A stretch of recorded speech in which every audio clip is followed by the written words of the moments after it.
Buenos días, soy Héctor Miguel Cortés. Voy a hacer la presentación del PIA de criptografía aplicada.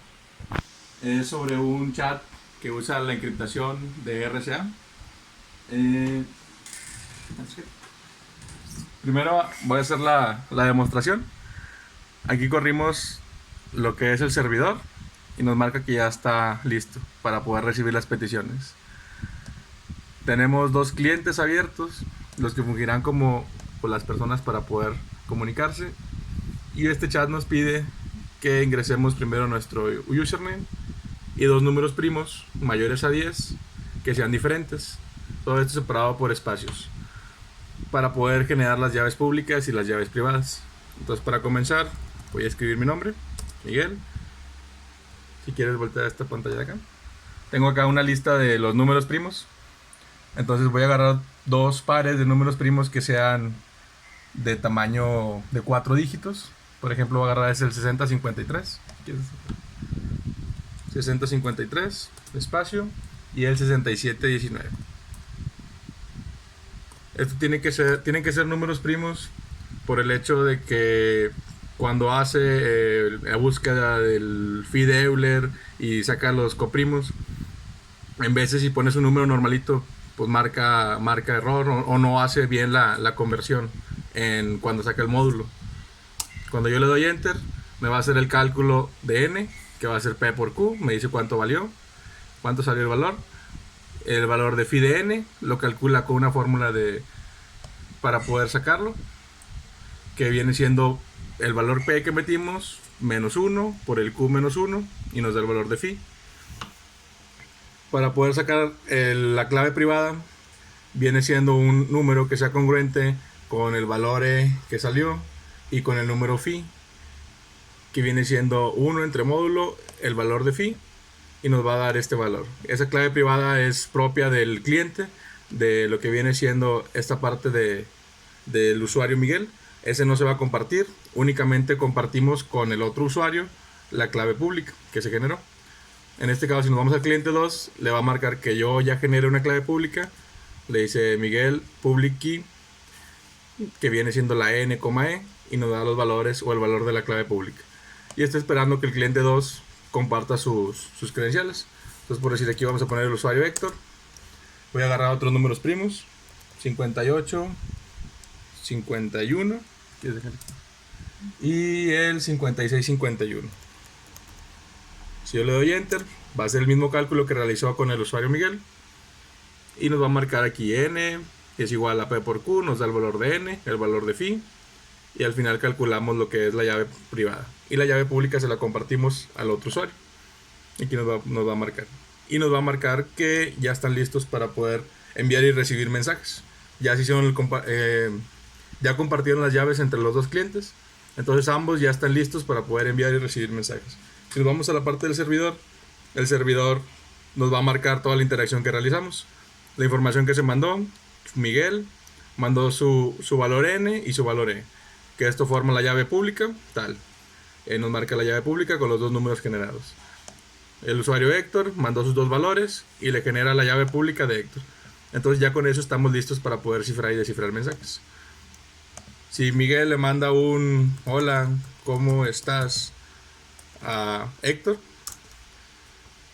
aquí nos va a marcar que primero lo convierte de carácter a números por método del sistema ASCII, hace la conversión y hace la encriptación, y después de ahí ya se lo envía al usuario. Si vamos al servidor, el servidor va a tomar los valores, que dice que Miguel mandó el mensaje, este es el mensaje que mandé, el hola, ¿cómo estás? Es todo esto, nada más que está encriptado. El servidor nunca va a ver el texto claro porque no tiene la llave privada para poder desencriptar este mensaje, simplemente lo ve tal cual. Pero si vamos al usuario de Héctor, el usuario de Héctor recibe ese mensaje encriptado, lo desencripta del formato ASCII, lo convierte de los números, del valor que vale cada uno de los caracteres, a su carácter correspondiente, y le trae el mensaje correspondiente que mandó Miguel. Le manda hola, ¿cómo estás? Si aquí Héctor le quiere contestar, le dice bien, gracias. ¿Y tú? Va a hacer el mismo proceso de encriptarlo, pero lo va a encriptar ahora con las llaves, con las claves del usuario Héctor, y lo va a recibir el usuario Miguel. Si nos vamos al usuario Miguel, aquí va a aparecer bien, gracias, y tú, que lo mandó Héctor. Y aquí arriba nos aparece la clave donde está encriptado, donde está el mensaje encriptado y la clave con la que lo va a desencriptar. Nos vamos al servidor, igual. Lo único que ve el servidor es que Héctor mandó un mensaje y aquí está el mensaje. El servidor únicamente va a estar registrando y va a estar viendo pasar nada más los mensajes encriptados, pero no va a poder desencriptarlos ni ver la comunicación entre ellos dos. Al igual, si alguien más entra, pues también no podría ver los mensajes, a menos que hiciera ahí la chamba la tarea de desencriptarlos manualmente, o buscar las claves privadas o tener acceso a ellas. El código de este sistema viene siendo dos proyectos. Un proyecto viene siendo el servidor, que el servidor como tal lo único que hace es mandar y recibir los mensajes. Viene la clase servidor, usa el puerto 4444, usa los server sockets para poder hacer la comunicación entre el cliente y el servidor.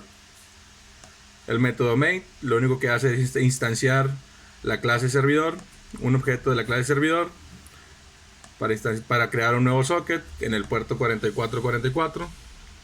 Marca, una vez que se pudo realizar, o sea que ya está arriba el servidor, nos da un mensajito que dice que server ready, server está listo, y después pasa a un bucle donde va a estar con unos hilos de ejecución esperando a que se conecten los clientes. Cada que se vaya conectando un cliente va a ser un hilo de ejecución que se va a estar creando. Entonces podríamos crear varios clientes. En este caso el ejemplo pues es con 2 clientes. Y aquí tiene otro método que es el forward message, que simplemente es para poder reenviar la información que recibe a todos los clientes que estén conectados. La clase treat, server treat, que estábamos viendo ahí, que hace mención la clase servidor, maneja o extiende de la clase treat. Entonces, por ende, tiene todos sus métodos, todos los atributos, y extiende con el método de run, que en este caso pues es el método que hace que se ejecuten los hilos. Cada que se ejecuten los hilos va a crear un objeto JSON, que es con el que estamos mandando y manipulando la información, y es como se veía en la parte del servidor, que está en un formato JSON, que es un formato más amigable para poder trabajarlo, y tiene sus ciertas etiquetas para poder identificar cuál es el nombre, cuál es la llave, cuál es el valor de n, cuál es el valor de e, y poderlo trabajar más fácilmente con el envío y recibiendo información. Aquí entra también un bucle, marca que el sistema, cuando recibe la petición con la llave pública, le reenvía a los demás usuarios para que todos estén enterados por medio del método forward message del servidor. Entonces lo único que hace el servidor pues sería estar creando la instancia del servidor, estar a la escucha y recibiendo mensajes para poder reenviarlos. Si vamos a la parte del cliente, el cliente es donde hace toda la lógica de la encriptación. Entonces en este caso, cuando empezamos con la clase principal del cliente, pues tenemos todas las variables que le involucran. El usuario, other party user viene siendo el otro usuario, o sea, los usuarios que estén conectados aparte del usuario. El valor de n, pues el valor que se genera a partir de la multiplicación de los números primos de p y q.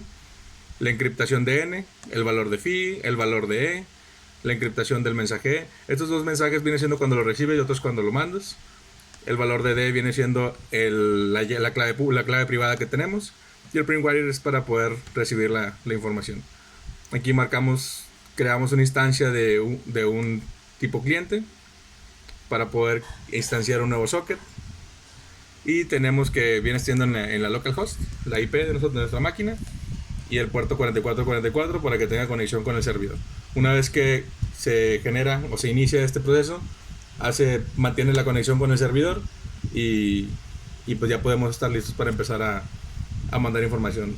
Si en dado caso el servidor está abajo, nos va a marcar algún error de ejecución por el hecho de que no encuentra su servidor para conectarse.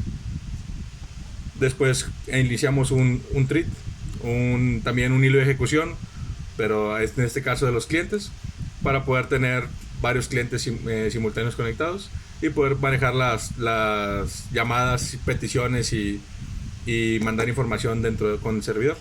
Y aquí vienen nada más los métodos get y set, que son propios de la clase, para poder manipular las variables que están en modo privado. Si nos vamos a la clase treat, la clase treat igual hereda de la clase thread, que viene siendo los hilos de ejecución, con su método run. El método run, entras a un bucle también, y aquí va a estar haciendo dos acciones. Cuando vea que en el JSON hay un valor de E, pues va a estar, en este caso, creando lo que es el recibir las llaves públicas. Va a estar tomando las peticiones que manda el servidor. Cuando ve que tiene un mensaje o tiene una constante C, entonces en ese caso es cuando está recibiendo mensajes. El primero es para compartir claves, y el segundo viene siendo para compartir mensajes. Ya una vez que ya se tienen las claves repartidas, entraría al segundo if. La clase principal, bueno, la clase que hace toda la lógica del algoritmo del RCA, viene siendo esta, que se llama RCA Helper. En esta clase de RCA Helper tenemos varios métodos. Los principales viene siendo el método encryptMessage y decryptMessage. Ya una vez que está entablada la comunicación, para poder encriptar, va a tomar los valores del usuario, el valor del usuario al que se le va a mandar, el mensaje, el valor de E y el valor de N, que la combinación de esos dos viene siendo la clave pública. Entonces una vez que se encripta, aquí vamos a tomar los valores, va a tomar tal y va a regresar el valor de lo que es la cadena, de la cadena que encriptó. Desencriptar mensaje es exactamente lo mismo, nada más que a la inversa. En lugar de usar la clave pública, va a usar la clave privada. En lugar de usar E, va a usar D combinado con N para poder desencriptar. Y también estos dos hacen uso de unos métodos que están más abajo definidos, que vienen siendo los de carácter to ASCII o ASCII to carácter, nada más para convertir de los caracteres a los valores numéricos, hacer la encriptación y volverlos a convertir a sus valores de carácter nuevamente, ya que pues las encriptaciones de RCA pues vienen trabajando con puros números, no trabaja con caracteres. Entonces aquí tiene otros métodos, que viene siendo el handle generate case. Aquí lo que recibe pues vienen siendo tres parámetros. Viene siendo lo que escribe el usuario, viene siendo lo de la clase stringwriter y el cliente, una instancia del objeto cliente. Ya cuando lo recibe, viene haciendo la parte principal del algoritmo de RCA. Manda a llamar a la clase handle input, y la clase handle input se encarga de pedir los valores del usuario, los valores del número primo, y se encarga de validar que sean valores de números primos, que sean primos con una función que es propia de los big integer, que valida si es primo, isPrime se llama. En este caso valida que no sean iguales, valida que sean números primos, y en este caso que sean mayores a 10, porque si usamos primos muy pequeños, tiene inconsistencias con las conversiones de número ASCII, entonces de repente puede cambiar unos caracteres por otros que no son. Por eso es recomendable en este caso que sean mayores a 10 el número primo, y pues ya la longitud pues depende de lo que queramos realizar. Como estamos usando la clase big integer, pues no tenemos ningún problema por el hecho de que podemos usar números muy grandes. Por eso en este caso podemos usar primos de 4 dígitos o hasta más, no hay ningún problema. Este método es para mandar los mensajes, y con este recibe la llave pública de los otros usuarios. Recibe los mensajes, y aquí son los pequeños métodos estáticos que nos sirven para validaciones. Valida si es primo, si es un primo relativo, en este caso para validarlo el valor de la E, que sea un primo relativo de phi, para poder generar el valor de la clave privada. Se convierte carácter ASCII to carácter. Valida si es un número, para validar las entradas, en dado caso que los primos o pongan a un carácter una letra o alfanumérico, no vaya a tener un problema de ejecución el sistema. Por este lado es la parte del código. Y si quieres ver la pantalla de acá de este lado. Acá de este lado tenemos el flujo general. Viene siendo el inicio. Ingresamos el usuario, el valor de P, el valor de Q, que son los números primos. Los asignamos a sus variables. Generamos el valor de N, P por Q. Calculamos el valor de phi, de N. Asignamos el coprimo de phi, de N, que viene siendo el valor E. Ese lo sacamos de un número random, aleatorio, con el mínimo común divisor, y lo está sacando en automático. Cuando llega a encontrar uno, lo toma y le asigna el valor a E. Después, con esos valores que generamos el valor de D, que es la llave privada. Una vez que tenemos llave pública y llave privada, mantenemos las dos claves, compartimos la llave pública, la privada se queda nada más para el cliente. Si ambos clientes ya compartieron las llaves públicas, si decimos que sí, ya está listo para iniciar conversación, que es lo que vimos ahorita. Ya cuando se convirtieron las dos llaves, ya estamos listos para hacer una conversación. Si aún no están listos o uno falta de compartir la llave, el sistema espera a que ambos clientes tengan generadas las llaves. Una vez que ya las tengamos, compartimos información y aquí vamos a tener dos casos. En caso que se escriba un mensaje, encriptamos el mensaje y se envía. No se escribió el mensaje, entonces se está recibiendo un mensaje. Si se está recibiendo el mensaje, se desencripta el mensaje y ya, se envía. Si no se está haciendo ninguno de estos dos, pues vuelve a iniciar a preguntar, ¿se está escribiendo un mensaje o se está recibiendo un mensaje? Entonces ya nos quedamos aquí en un bucle esperando nada más de una conversación, como típico de chat. Recibimos mensajes o enviamos mensajes. Es la única tarea que realiza el algoritmo. Aquí tengo también un diagrama UML, que es el de las clases. Es el diagrama de las clases que acabamos de ver. Cada uno está en un paquete. El paquete server se encuentra la clase server, que es la clase principal, y el server treat, que server treat hereda de la clase treat. Y pues server la implementa nada más hace uso de esta clase. Entonces aquí ya están haciendo uso de esta clase. De este lado tenemos el paquete cliente, que tiene tres clases. La clase cliente, que es la clase principal, es la clase que tiene todos los métodos, getters, setters y los valores que ocuparemos para hacer la encriptación. Se apoya de la clase helper, RSA helper, que es la que hace todos los cálculos de encriptar los mensajes, de desencriptarlos, calcular los valores iniciales, calcular las llaves públicas, privadas, enviarlas. Y la clase treat pues, nos genera lo que son esos hilos de ejecución para poder tener ese control con la clase servidor y que no haya problemas y podamos tener más de una instancia de las clases cliente. En ese caso pues sería en general todo lo del proyecto. Nomás es importante que usen números primos. Pues es importante que tengas que puedas encriptar algún mensaje para poder enviarlo antes de que, pues sí, que te vayan a interceptar o que te vayan a hacer algún tipo de mal uso o que tengas algún problema de comunicación. Yes.